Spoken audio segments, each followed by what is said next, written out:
Hi everybody, it's Nate again. I've got another message about Ron Paul.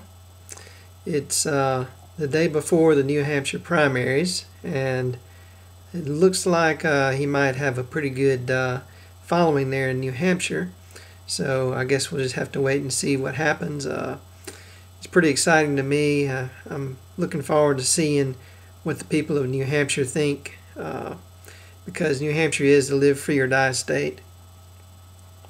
And I'd like to know if they really understand the seriousness of this election, and if they really understand which candidate they need to vote for in order to continue being free. Now, I'd like to talk a little bit about why I'm voting for Ron Paul in a very succinct manner. Number one, he's a defender of the Constitution. Number two, he is an advocate of peace. He's opposing war, opposing military aggression, and opposing war profiteering.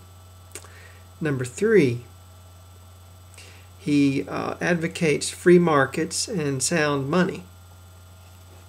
Now, free markets are basically free association. They're not a complete absence of law. They're not an absence of rights for consumers, but they are the freedom to do business however you choose. And of course, he's the fourth thing is that he wants to protect our rights and our civil liberties, which of course it goes right along with number one, defending the Constitution. It's very important that we elect someone who wants to defend our civil liberties and our freedom, because whether you realize it or not, all of our civil liberties and all of our freedom has been revoked in the past 6 years or so. And, I understand if you think I'm crazy for saying this. I understand if you don't get where I'm coming from, but it's true. It's just like they were talking to a Ron Paul supporter on television, and the television reporter asked him why he supported Ron Paul, and he said, well, because of the Patriot Act, the Military Commissions Act, the suspension of habeas corpus, the homegrown terrorism and violent radicalization act. All these acts which basically take away all of our freedoms in the first 10 amendments. And the reporter immediately started laughing and scoffing and saying, well, how many people do you know who have been imprisoned without trial? How many people do you know who have been prosecuted because of the Patriot Act, or who have had their houses or businesses ransacked because of the Patriot Act? And the guy basically, he just looked at him and said, they don't write these laws because they don't want to use them. If they write a law, they did it for a reason. They want to use that law. And the reporter immediately changed his tone and sort of ended the interview right there, because he really had nothing to say in response to that. And it's true. When the government was writing the Patriot Act and taking away our right to privacy, or when they were writing the Military Commissions Act and taking away our right to a trial, or when they were writing the Homegrown Terrorism Act and taking away our right to free speech and free association, and even our right to free thought, they didn't do it because they were bored on a Saturday and there was nothing else to do. The PlayStation wasn't working, so they had to write some bill they were never going to use. They write these laws which are, hundreds of pages long, full of references to other laws that, amend parts of other laws and change parts of other laws. and they're very difficult to even read because you have to have, all these other laws on hand to even understand what they are. That's a lot of trouble to go through, and they don't do that because they don't intend to use the laws. It's just like, if someone was walking up to you on the street and they pull a gun out and they point it at your head, and you say, "Hey, why are you doing that?" They can say, "Oh, I'm never going to shoot you. I'm just pulling a gun out. I mean, why would I shoot you? I mean, that's crazy. I wouldn't want to do that."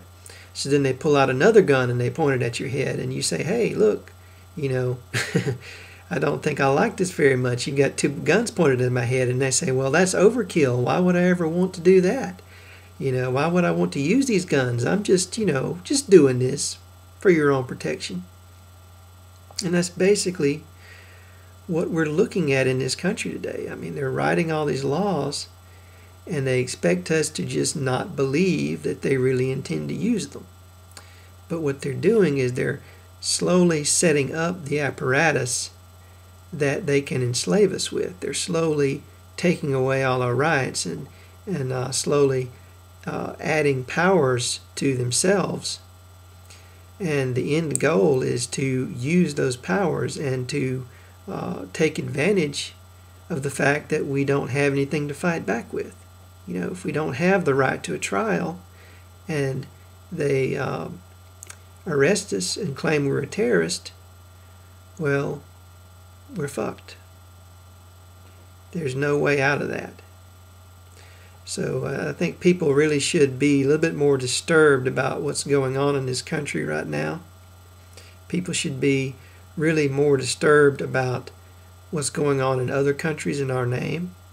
When our government attacks other countries and uses these nebulous justifications or just outright lies and tells us that these countries have weapons that they don't have, or these countries are trying to get weapons, or these countries are unstable and their government might change, so we need to go in and take them over before that happens, which is the case with Pakistan. Our government, they really do, just like John McCain said, they really do want to stay in Iraq for 100 or 1,000 or 1,000,000 years. He wasn't joking when he said that. He was very serious. And our government does want to go into Iran. I just saw a news flash today where there was almost a breakout of violence between our destroyers and some small little boats that the Iranians had sent out into the Gulf. And if the Iranians had not moved away at the exact moment when they did, the Americans would have opened fire on them, and we would be right now in a war with Iran. So the fact that we are not in a war with Iran as we speak today is very lucky and quite, it's quite unlikely that, but we lucked out and we're not in a war. So not only that, but they want to go into Pakistan.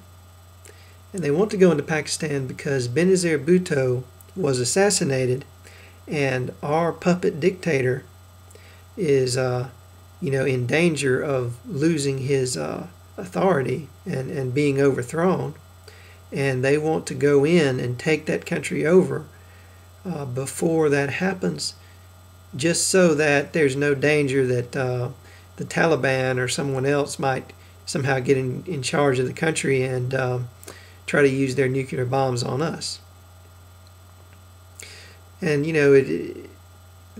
so they use Pakistan as an excuse for interventionism in foreign countries, but we have to remember that the entire reason why things are screwed up there is because we are propping up a dictator. It's our policy of intervening in Pakistan which is causing all the problems, and we need to just back off and stop.